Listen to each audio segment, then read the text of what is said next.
As you're saving up dollars and building that retirement nest egg, what's a sustainable withdrawal amount on $1 million? What about 1.5 or 2 million? I've got that and more coming up.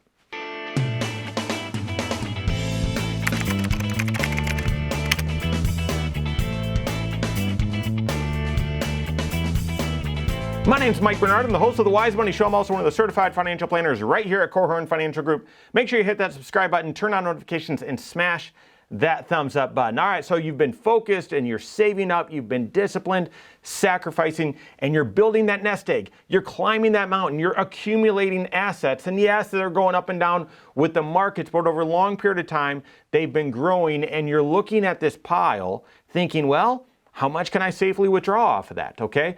It's interesting. Now is a tricky time to be answering that question or even asking it, because your portfolio has likely gone down a little bit, unless you're clairvoyant and you can see things that other people can't see. Your portfolio is likely not at all-time highs right now, and yet your living expenses, because of inflation, need to be even higher. So we're in a tricky time period. This is why inflation is so dangerous. The Fed should have never towed the line on this thing, because we're at a time when the amount of income you can draw off of your portfolio has decreased because your overall value has decreased, but the amount of money that you need to draw out of your portfolio has increased because of inflation. Dangerous and tricky time period. So as you're accumulating dollars, depending on whether you're on the cusp of retirement, in retirement, or still have a long way to go, how much can you safely withdraw out of $1 million portfolio? The having $1 million saved up, it used to be, I want to be a millionaire, and for many people, they're still striving towards that, sort of superficial financial goal. I get it, it's a milestone. Now it's turned to, I want to have $1 million saved up, not including my house or other things. And I think pretty soon that's going to move to 2 million, 3 million, that sort of thing. That's just how inflation works. But how much can you safely withdraw out of $1 million portfolio? Well, before we get there, and this is something that we hit every time a new person comes in, and this is the catalyst to them starting a financial planning relationship, is, listen, I'm getting close to retiring. I've been building up this nest egg, and I'm ready to start living off of it. How much can I safely withdraw? We start by talking about rules of thumb.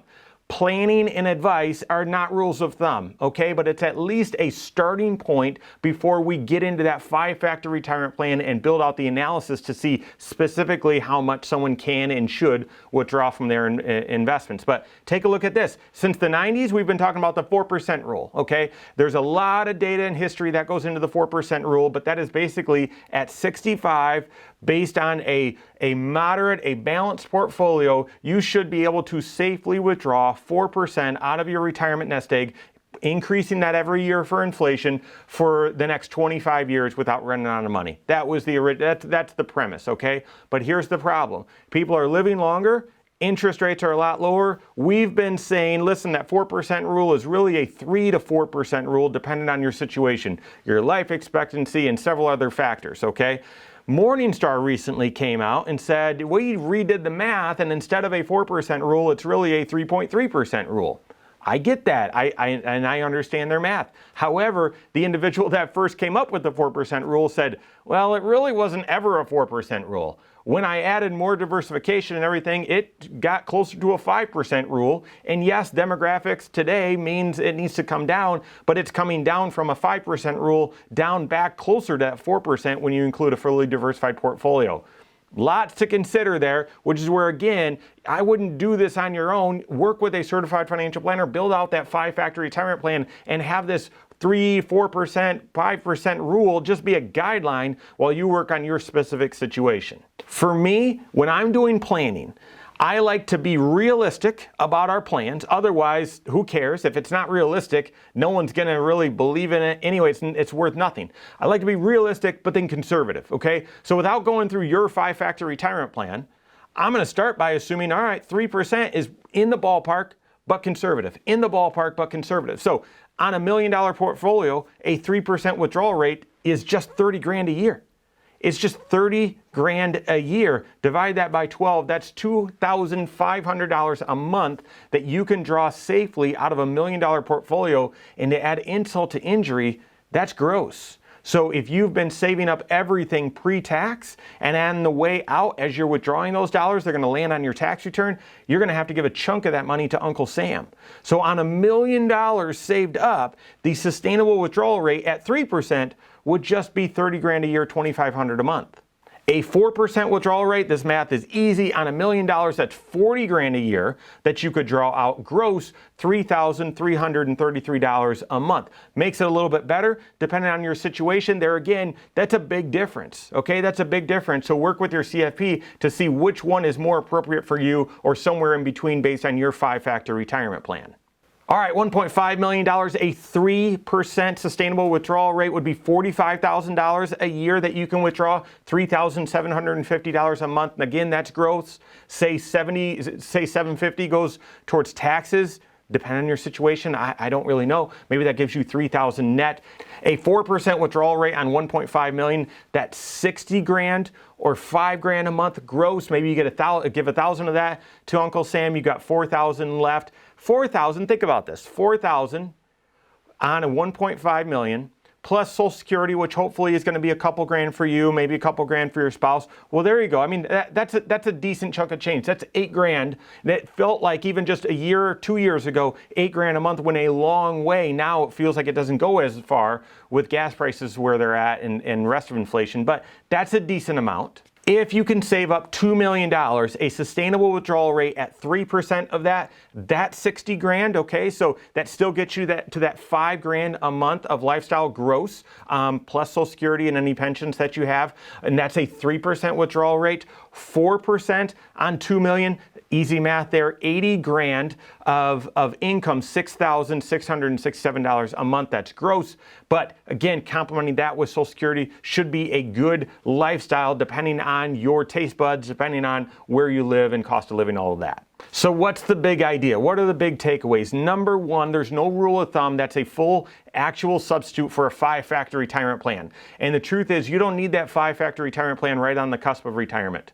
You need that all along the way to see how much should you be saving, because the amount of nest egg that you have built up, whether it's $1 million, 1.5, 2, something more, something less, it doesn't matter. It matters on how that factor, which by the way is the fourth one, how that fits with the other 4 factors. What age you're going to be done? How much do you need to spend? What other retirement income are you going to have? How much do you have saved up and how much are you saving? That's the fourth one. That's the one that so many people focus on way too much. It's important. It's extremely important. But it's not the only factor. And the last one is how much risk. Because even at 3% or 4%, if you said, I'm not taking any risk, and guys, there are times when I feel like it. Every day, every minute of every day, because of my career, I've got to know what the market's doing. And you might feel that way as well. And when you get to retirement, you say, I need a break from this. I really do. I need a way to take a lot less risk and still be able to sustainably live and withdraw to meet my lifestyle. And if that's your case, maybe the risk that you're comfortable taking is a lot lower. You've got to mix all of that together and see, are you on track? Do you need to make any trade-offs? Work longer, spend less, save more, find a way for more retirement income. So that's the very first thing. Second, and you've got to recognize, whether you're currently retired or not, you've got to recognize right now with portfolio values going down, that means less of your portfolio, you've got a smaller portfolio to withdraw on, and costs have gone up. So therefore, the amount of money you need from your portfolio has gone up. You've got to recognize that tension, okay, and navigate through that with your CFP. And then lastly, this is what the largest pension in the United States did, CalPERS. As they started recognizing that, they said, well, we've got to take more risk. And they did this right before the stock market dropped. We've got to take more risk because our withdrawal rate needs to be higher, and yet we're not able to reach that high withdrawal rate, so we're going to increase the risk. And they did that at what's turned out to be the absolute worst time. So the third takeaway is, if you don't like your inputs and outputs here, don't take too much risk beyond what you're comfortable taking and beyond what's prudent, okay? Don't take speculative risk. Work with your certified financial planner to make sure you've got a prudent investment strategy and plan that can navigate through challenging times like we're seeing right now, and also help you participate in great times that inevitably follow at some point in the future. Work with your certified financial planner on all of that. If you don't have a CFP on your team, you can contact one on my team. investing. Find us online, Korhorn.com. That's Korhorn with a K. WiseMoneyShow.com. You can find us there as well, or give us a call, 574-247-5898. All right, there you have it. Go out and take your next wise step in your financial life.